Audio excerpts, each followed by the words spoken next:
Hello everyone, welcome to my channel.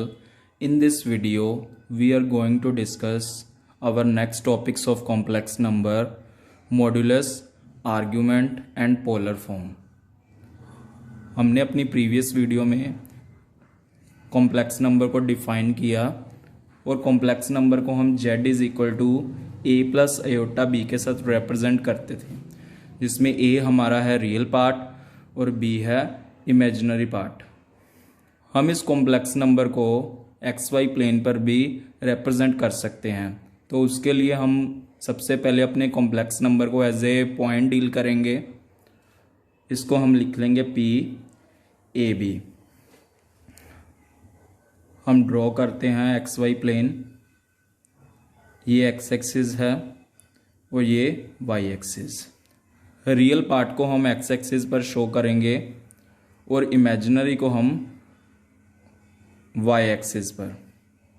तो ये हमारा जो पॉइंट है वो यहाँ पर आ जाएगा पी ए बी। इसको हम ड्रॉ कर लेंगे ऐसे लाइंस को। इसका मतलब है कि हमने जो रियल पार्ट को एक्स एक्सिस पर रिप्रेजेंट किया है, हम रियल पार्ट को बोलेंगे रियल एक्सिस और वाई एक्सिस को हम बोलेंगे इमेजिनरी एक्सिस, क्योंकि हमने वाई एक्सिस पर हमारे कॉम्प्लेक्स नंबर का इमेजिनरी पार्ट शो किया है। और इस पूरे प्लेन को हम, क्योंकि हमने इस पे कॉम्प्लेक्स नंबर शो किया है, इसको हम बोलेंगे कॉम्प्लेक्स प्लेन। इस प्लेन को एक और नाम से भी बोला जाता है आर्गन प्लेन। Argon plane. अगर हमने इस कॉम्प्लेक्स नंबर के मॉडुलस को जानना हो तो मॉडुलस क्या है? जो पॉइंट P की ओरिजिन के साथ ओरिजिन तक जो डिस्टेंस होगा वो हमारा मॉडुलस होता है। यानी कि distance of point P from origin is called the modulus of our complex number. इसको हम फाइंड आउट करते हैं। ओरिजिन को हम 0 0 के कोऑर्डिनेट्स लिखेंगे। इस पर हम दो पॉइंट्स का यूज़ करके हम डिस्टेंस फॉर्मूला अप्लाई करेंगे। तो ये हमारे पास आ जाएगा ए स्क्वायर प्लस बी स्क्वायर। यही हमारे कॉम्प्लेक्स नंबर का मॉड्यूलस है, ए स्क्वायर प्लस बी स्क्वायर का स्क्वायर रूट। ये हमारे कॉम्प्लेक्स नंबर का मॉड्यूलस है। इसको हम एक एग्जाम्पल के साथ देखते हैं।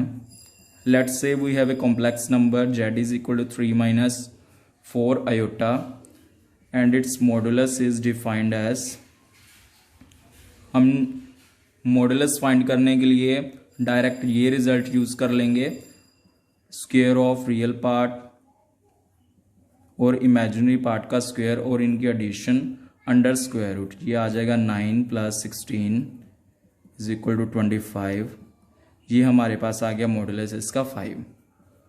सो हमारे पास जो ये कॉम्प्लेक्स नंबर था उसका मॉडुलस 5 आ गया। वी कैन सी दैट कि जो हमारे पास मॉडुलस है वो एक रियल नंबर आया है, और जो z है वो एक कॉम्प्लेक्स नंबर है, रियल नंबर नहीं है। सो ये हम एक नोट लिख सकते हैं कि जो हमारा मॉडुलस होगा वो ऑलवेज क्या होगा? एक रियल नंबर होगा किसी कॉम्प्लेक्स नंबर के लिए। For z belongs to any complex number, जो मॉडुलस आएगा वो हमेशा रियल नंबर आएगा।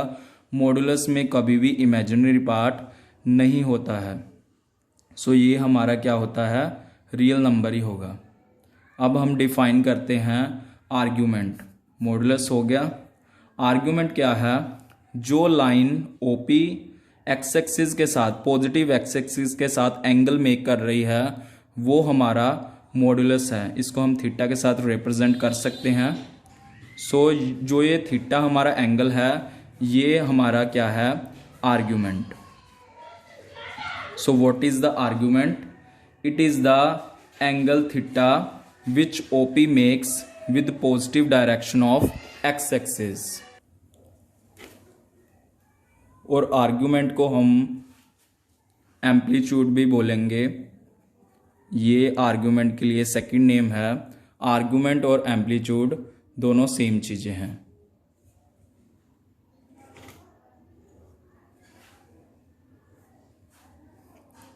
और जो आर्गुमेंट की यूनिक वैल्यू है वो एक इंटरवल -पाई और पाई के बीच में लाई करती है।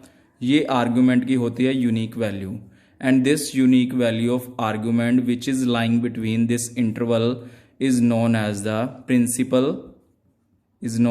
Principal argument.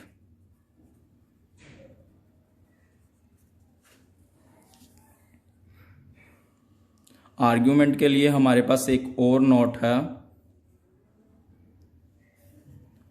अगर हमारा कॉम्प्लेक्स नंबर फर्स्ट क्वाड्रेंट के बीच में लाई करता है, या हम कह सकते हैं कि जो हमारा आर्गुमेंट है अगर थीटा हमारा फर्स्ट क्वाड्रेंट के बीच में लाई करेगा तो हमारे आर्गुमेंट की जो वैल्यू आएगी वो होगी थीटा।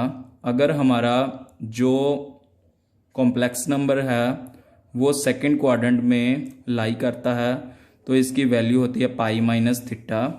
और थर्ड क्वाड्रेंट में जो इसकी वैल्यू होती है negative of pi minus theta, इसको हम लिख सकते हैं negative pi plus theta. And fourth quadrant में इसकी वैल्यू होती है नेगेटिव और थीटा। इस सारे कॉन्सेप्ट को हम अपनी नेक्स्ट वीडियो में एक्सप्लेन करेंगे जब हम कॉम्प्लेक्स नंबर के मॉडुलस और आर्गुमेंट की प्रॉब्लम को सॉल्व करेंगे। अब हम देख लेते हैं polar form. What is the polar form of complex number. इसके लिए हम एक और डायग्राम ड्रॉ करते हैं और इसको हम कॉम्प्लेक्स नंबर को रिप्रेजेंट करते हैं। ये हमारा कॉम्प्लेक्स नंबर है and this is our angle theta origin. As we can see कि हमारे पास ये एक राइट एंगल ट्रायंगल है और इस एंगल और इस जो हमारे पास ये OAP ट्रायंगल है, अगर इसमें हमें कोस थीटा लिखना हो तो ये क्या आ जाएगा बेस अपॉन हाइपोटेन्यूज। ये हमारा मॉडुलस है और मॉडुलस को हम R के साथ भी रिप्रेजेंट कर सकते हैं। ये आ जाएगा बेस अपॉन हाइपोटेन्यूज, ये OP आ जाएगा and our cos theta will be A divided by R। Solve करके ये आ जाएगा A is equal to R cos theta. Next अब हम साइन थीटा अगर लिखना हो तो साइन थीटा क्या होता है परपेंडिकुलर अपॉन हाइपोटेन्यूज, यानी कि AP upon OP। AP upon OP ये हमारे पास आ जाएगा sine theta is equal to AP हमारे पास है B और ये R है। सोल्व करके ये आ जाएगा B is equal to R sine theta. अगर हम इनकी क्रॉस मल्टीप्लाई करें तो हमारे पास ये बन जाएगा। जैसे कि हम जानते हैं कि हमारा complex number Z is equal to A plus iota B है, इसको हम लिख लेते हैं Z is equal to A plus iota B. इसमें हम अपने A और B की यहाँ से वैल्यूज सब्स्टिट्यूट करते हैं कॉम्प्लेक्स नंबर में।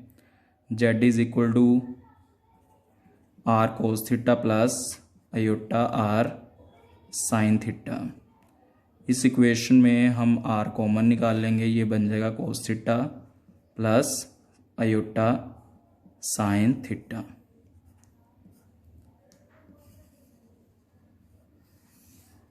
And this is our polar form of complex number.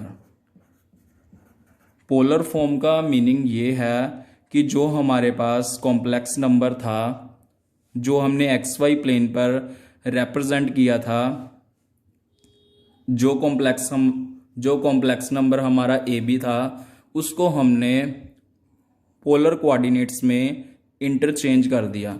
अब जो हमारा कॉम्प्लेक्स नंबर बन गया वो R और थीटा बन गया, क्योंकि हमने इसके A और B कोऑर्डिनेट्स इसमें नहीं है, सिर्फ इसमें R और थीटा रह गया और इसीलिए हम इसको पोलर फॉर्म बोलते हैं, because we have exchanged our complex number into its polar form. So ये हमारा आज का वीडियो था।